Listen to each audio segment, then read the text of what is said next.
Hello friends, today I will be showing you a success case of homeopathy.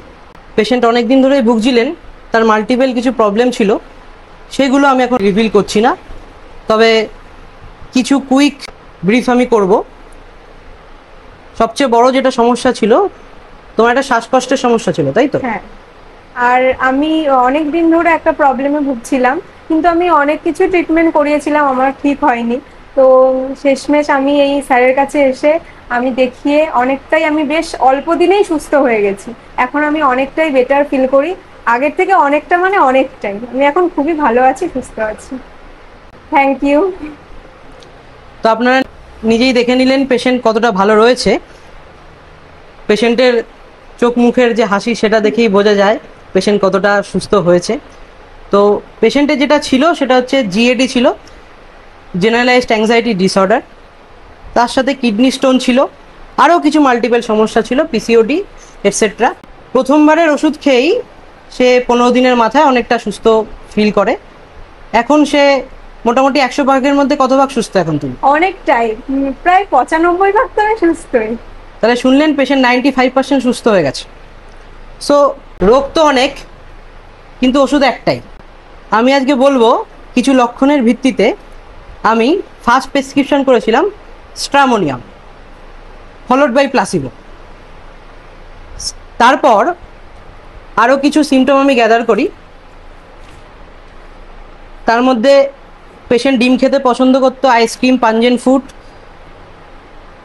Family হিস্ট্রিতে jaundice ছিল, মেন্সের কিছু সমস্যা ছিল তার ভিত্তিতে, ঠিক আছে, ক্লস্ট্রোফোবিয়া ছিল, ঠিক আছে। পেশেন্ট বদ্ধ ঘরে থাকতে পছন্দ করে না, একটু হাওয়া বাতাস যুক্ত এরিয়ায় ফ্যানের তলায় থাকতে পছন্দ করে। দেখ, অল্প কিছু লক্ষণের ভিত্তিতে। আর পেশেন্ট তার মাকে সঙ্গে করে নিয়ে আসছে। আপনি কতটা ভালো ফিল করছেন আপনার মেয়ের সম্বন্ধে? আমি তো যেই জায়গা থেকে মেয়েকে নিয়েছিলাম ডাক্তারবাবুর কাছে, তো আগে থেকে অনেক বেশিরভাগটাই ভালো আমি বুঝতে পারছি। তো এবার আর কিছুদিন ওষুধ মনে হয় চলবে। হ্যাঁ, কেননা পেশেন্ট একটু অবাধ্য, ঠিক আছে, ওষুধ খেতে চায় না। যাই হোক, ইরেগুলার ওষুধ খাওয়ার পরেও পেশেন্ট ভালো আছে, তাই আমি এবার রিকোয়েস্ট করলাম যাতে ওষুধটা ঠিকঠাক কন্টিনিউ করে। খুব শিগগিরই আশা করি যে পেশেন্ট সবটাই সুস্থ হয়ে উঠবে। এমনি ভালো আছে পেশেন্ট, আপনি দেখেই বুঝতে পারছেন। ভালো আছি আগে থেকে। ভীষণ টেনশনে ছিলাম, সেই টেনশনটা থেকে আমি অনেকটাই বেরিয়ে এসেছি, অনেকটাই আমার মেয়ে সুস্থ। এর আগে কিডনির জন্য আপনি পিজির head of the department Arpita লাইরিকেও দেখিয়েছিলেন। যাই, হ্যাঁ, সেখান থেকে যেটা হয় আমরা চেষ্টা করি যাতে অ্যালোপ্যাথি কিডনির ওষুধগুলো না পড়ে। হ্যাঁ, সেটাই। তো এই যে ওষুধ খেয়েছো, তাতে তোমার কোনো অসুবিধা হয়েছে? না, আমার কোনো সাইড এফেক্টই হয়নি, একদমই। বরঞ্চ যেটা সবাই জানে হোমিওপ্যাথিতে সাইড এফেক্ট নেই, কোনো সাইড এফেক্ট নেই, আর আমার শরীরে আদার্স কোনো প্রবলেম হয়ও নি এখন।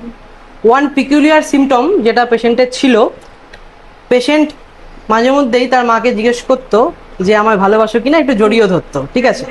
তো এর ভিত্তিতে আমি তাকে উইন্ড ফ্লাওয়ার 0/2, 0/3 প্রেসক্রিপশন করেছি। এখন 0/4 আর 5 যাবে। তো দেখতেই পাচ্ছেন রেজাল্ট আপনাদের চোখের সামনে। যাই হোক, থ্যাংক ইউ আপনাদের। আপনাকেও থ্যাংক ইউ ডাক্তারবাবু। আপনার অনুমতি নিয়ে ভিডিওটা ছাড়ছি।